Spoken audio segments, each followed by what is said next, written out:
We spend so much time obsessing over the perfect opening line. We worry about what to say, how to be witty, how to text back at the exact right interval. But I read something recently that suggests the game is actually won or lost before a single word is really processed. It's terrifying, actually. It is terrifying, but it's also liberating if you understand the mechanics. You're talking about the nonverbal split-second decisions people make. Specifically, the hug. Exactly. The hug. It seems so mundane, right? A greeting, a goodbye. But the premise here is that a woman makes up her mind about a man, about his confidence, his potential as a partner, his safety in the span of that one embrace. One pull, one breath, one touch. That's right. It's biological high-stakes poker.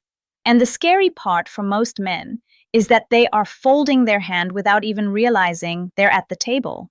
They think a hug is just a formality, but for a woman, biologically and psychologically, it's a data collection moment.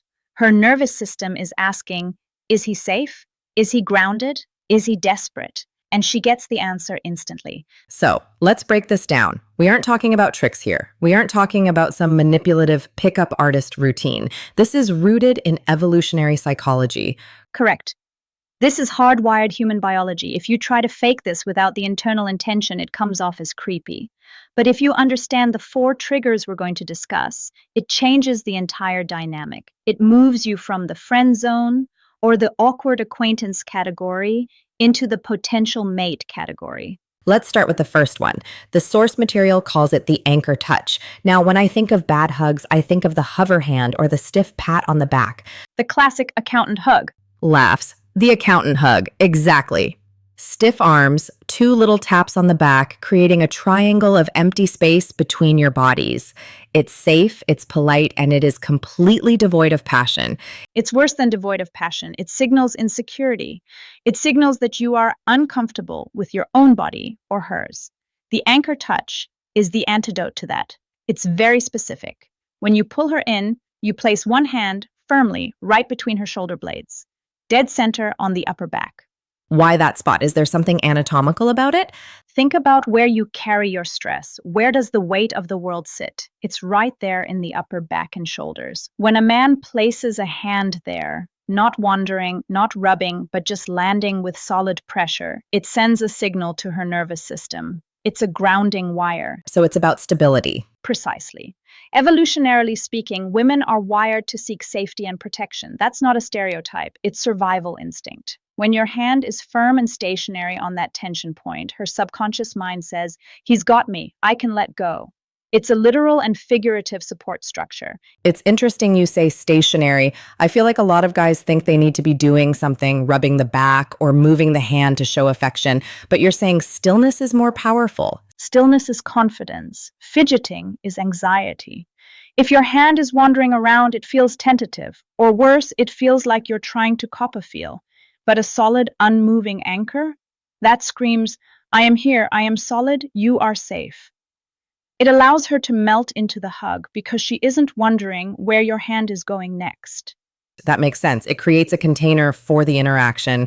Okay, so you've established the anchor, but then comes the timing. This is where it gets tricky. The second point is about holding the hug half a second longer. This is the difference between a transaction and an interaction. Most guys hug like they are defusing a bomb. Get in, get out, survive. They pull away the moment contact is made because they are terrified of being perceived as weird or clingy. Or they're just nervous. They feel the intimacy and their instinct is to flee. Exactly. And she feels that flight instinct. If you rush out of the hug, you transfer that anxiety to her. She thinks, oh, he's uncomfortable or he doesn't like this. But if you stay in the pocket, if you hold that embrace just half a second longer than social norms dictate. That sounds risky, though. There's a fine line between passionate and creepy lingerer. Laughs. There is a line, but we are talking about a micro moment. We aren't talking about trapping her for 10 seconds. It's just a beat, a pause. In that extra half second, her brain has time to light up. She goes from hello to wait, he's still holding me. And then, does he like this? And finally, I like that he likes this. It forces a moment of awareness. It creates curiosity. It breaks the autopilot script. By not rushing away, you are subcommunicating that you are unapologetic about your desire.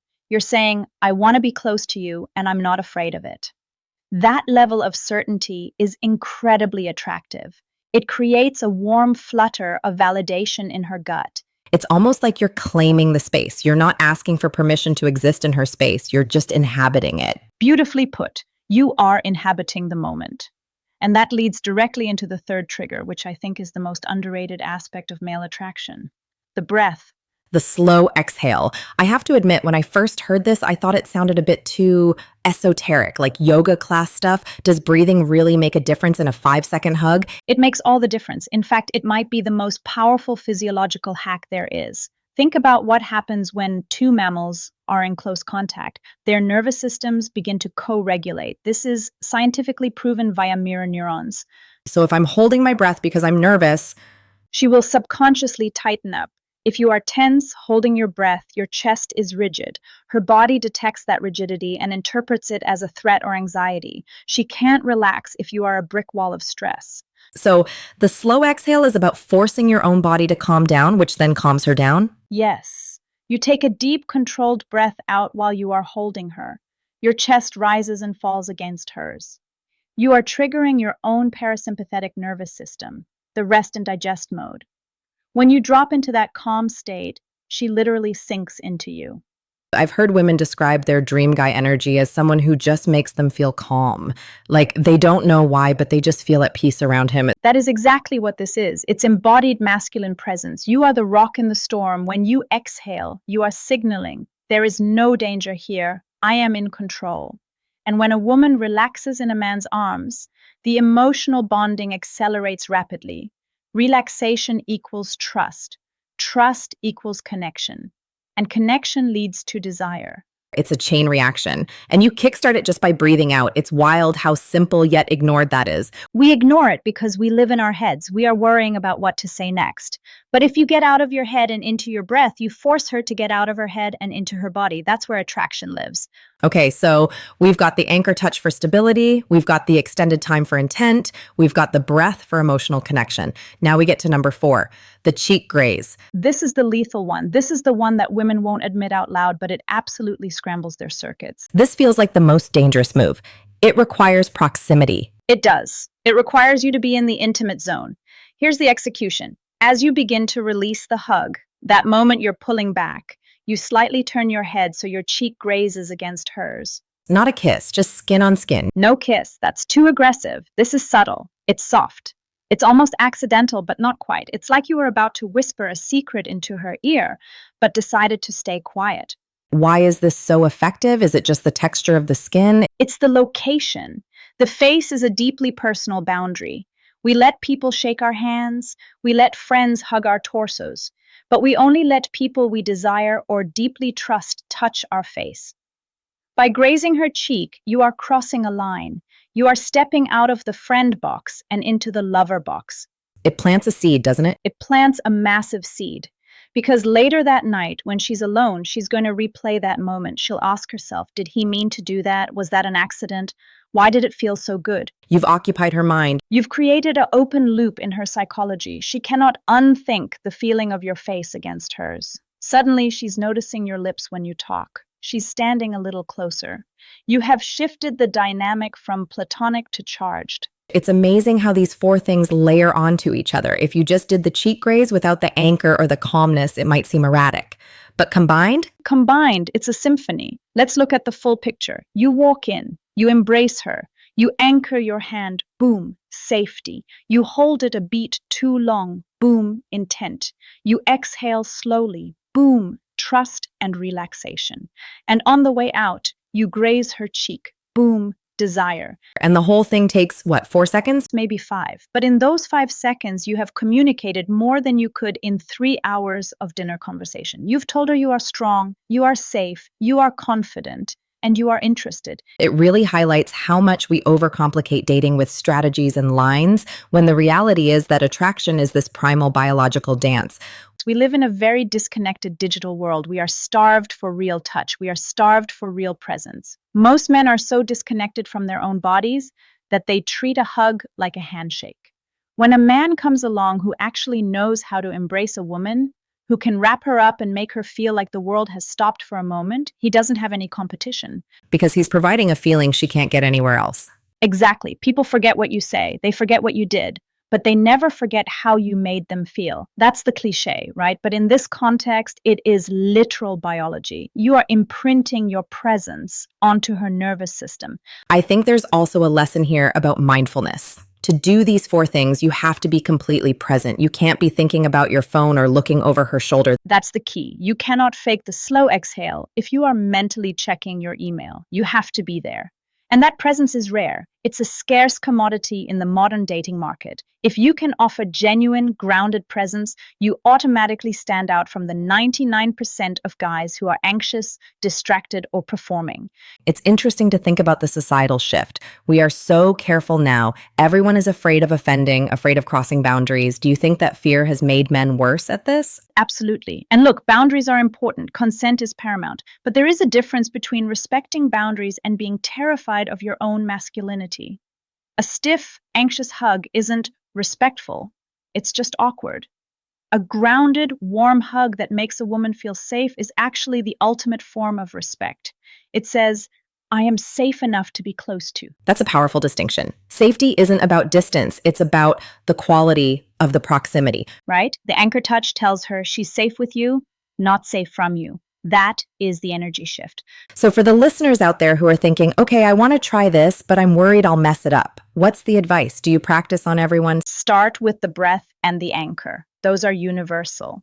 You can use the anchor touch and the slow exhale with your grandmother, your sister, your best friend. It's just a good hug. It comforts people. That's true. It's just good human connection.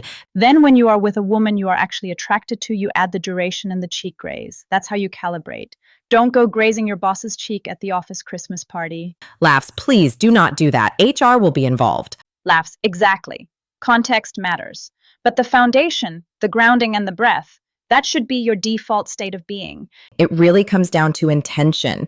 If your intention is to connect and to give a moment of safety, it will be received well. If your intention is just to get something, she'll feel that too. She will always feel the difference between giving a hug and taking a hug. These techniques are about giving. You are giving stability. You are giving calm. You are giving a moment of intimacy. When you give that freely, the natural byproduct is that she wants more of it. She wants more of you. It's a paradox. By focusing on making her feel safe and relaxed, you trigger the excitement and attraction. That is the great secret of female psychology. Desire can't flourish in high anxiety. If she's anxious about you, she might be obsessed, but she won't trust you. But if you can make her feel safe and excited, that's the winning lottery ticket. That's the combination that leads to deep, long-term attraction.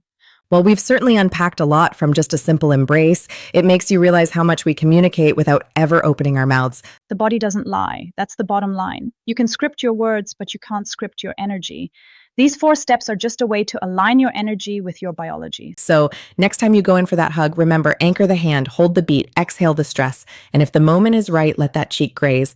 And watch how the energy in the room changes instantly. It's powerful stuff. As always, it's not just about what you do, it's about who you are being in that moment. We're going to wrap it up there. If you've been listening, take this into the real world, test it out, see the reaction. Be the rock in the storm. Exactly. Thanks for diving deep with us today. We'll catch you on the next one. Stay grounded.